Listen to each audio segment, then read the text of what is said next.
আসসালামু আলাইকুম, কেমন আছেন সবাই? আশা রাখছি আলহামদুলিল্লাহ অনেক ভালো আছেন। আমিও আপনাদের দয়ায় ভালো আছি।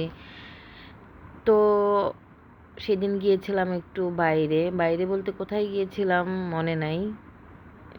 জরুরি একটা কাজেই গিয়েছিলাম। তো যাই হোক, তো ওখান থেকে ফেরার পথে ভাবলাম রাতের ডিনারটা সেরে আসি। তো সামনেই ছিল আমাদের বনশ্রীতে সেই আবেশ। তো আবেশে চলে গেলাম রাতের খাওয়া-দাওয়া করার জন্য। তো আমার তো মন চাচ্ছিল আমি এই বিফ হান্ডি দিয়ে আমি ভাত খাবো।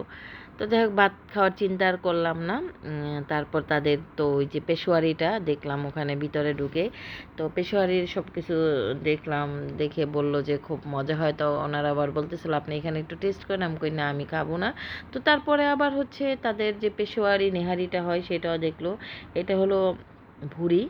তাদের ভুড়িটা মজা ছিল, আমি খেয়েছিলাম। তারপর ছিল হাঁসের বোনা। তারপরে এই ভিতরেও ছিল অনেকগুলা। তো এখান থেকে রান্না করে করে এইভাবে রেখে সারা দিন রাত 24 ঘন্টাই আবেশ খোলা থাকে সবসময়। তো বাবুর্চি ভাইয়েরা এসে আমার সঙ্গে দুষ্টামি করতেছে। আর কারণ আমাকে তারা এখন চিনে ফেলছে, কারণ আমি সবসময় এখানে যাওয়া হয়।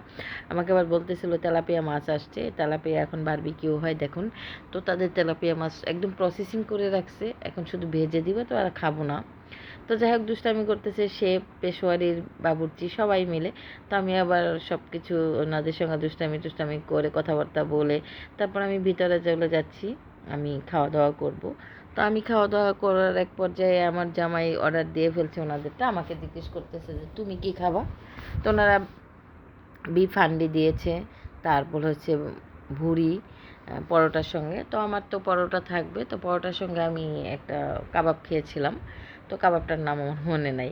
তো যাই হোক, রুটিগুলো আবার একটু নতুন সিস্টেমে করে দিচ্ছে, এটা আবার আমি দেখতেছিলাম। তো সালাডটাকে আমি নিয়ে ভালোভাবে আমার রুটির সঙ্গে পরোটা, তারপরে সব কিছু আমারটা একটু পরে আসছে, আমি ওদেরটা দিয়েই খাচ্ছিলাম একটু একটু করে। তো আমার এটা কি বলে এটাকে, আমার কাবাবটা পরে আসছে।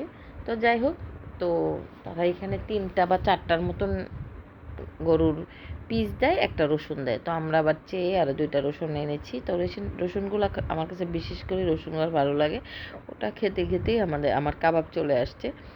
তো আমার কাবাবের সঙ্গে যে সসটা দেয় এটা দিয়ে আমি রুটি দিয়ে একদম পেট ভরে খেয়ে ফেলতে পারি, খুব মজা লাগে এই সসটা তাদের।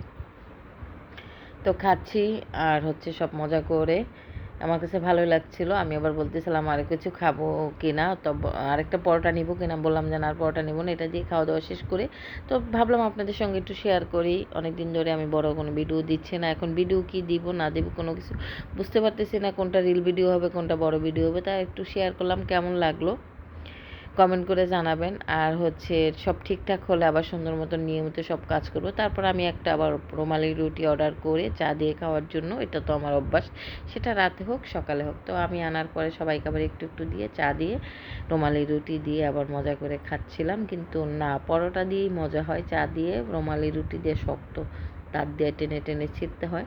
তো যাক, মজা করলাম, খাওয়া দাওয়া শেষ করে বের হয়ে যাব। তো একটু আবার শেষে ভিডিও করে নিলাম। তো ভালো থাকবেন সবাই, আমার জন্য দোয়া করবেন। আল্লাহ হাফেজ, আসসালামু আলাইকুম।